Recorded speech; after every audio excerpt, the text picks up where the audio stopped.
Me.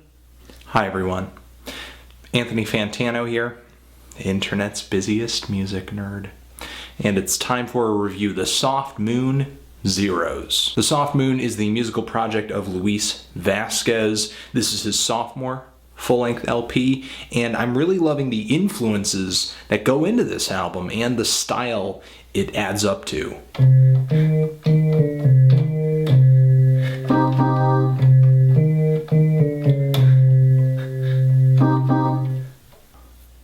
Alright. In comparison with the Soft Moon's debut LP, this album is much more gothically tinged, directly referencing some of post-punk and new wave's most tortured artists.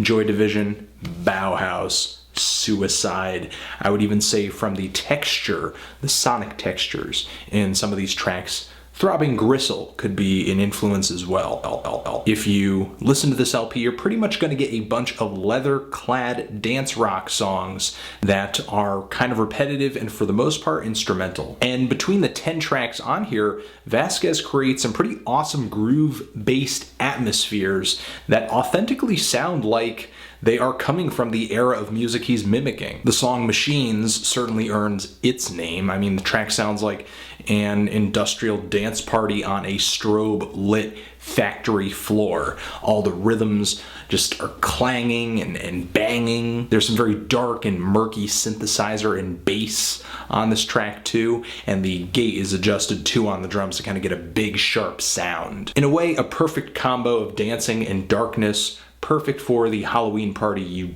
just had. However, I find it difficult to kind of go through this album track by track, kind of looking at each song and talking about what it does differently because, you know, despite some tempo changes or just different shaped grooves, nearly every track on here shoots for pretty much the same mood. Dance, darkness, a little bit of rock, post-punk, synthesizers, lots of texture, which isn't a bad thing. Consistency typically enhances an album. And this album definitely has that consistency when it comes to sound, the quality of the grooves that are being put out there, and emotion. However, where this album seriously, and I mean seriously, lacks is in the songwriting department. I mean, the attempt to write a song isn't even made, really. Pretty much every track on this LP for me kind of feels like a really good goth rock song that never quite gets started. I mean, the groove is certainly there on all of these tracks, but it's not like any of the variations that Vasquez throws into the mix instrumentally are all that interesting. And as I'm listening to these songs, my mind is just constantly drifting, thinking about, man, how great would it be to have a very dark, deep, dramatic vocalist on these tracks and maybe kind of a chorus or verse kind of, you know, coming after some of this grooveness. And I realize that there are some people who are going to take the instrumental and repetitive qualities of this record and just say, hey, you know, Anthony, this is totally coming from a krautrock thing. But in a way, I kind of disagree because my favorite artists who are in that genre, when they would be repetitive, when they would be instrumental, would kind of do it in more of a jam-like way. Certainly Noi is an example. However, I mean, the sounds, the instruments on this LP don't sound like they're being played live or in a way that creates chemistry or just kind of has energy to it.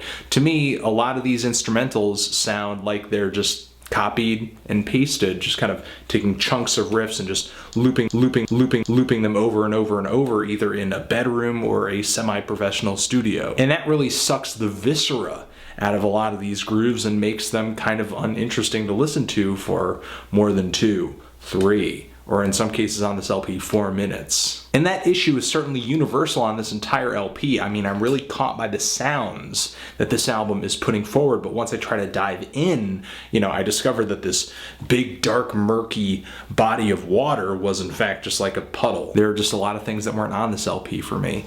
I'm kind of feeling a strong 4 to a light 5. What did you think of it if you've given it a listen? Did you love it?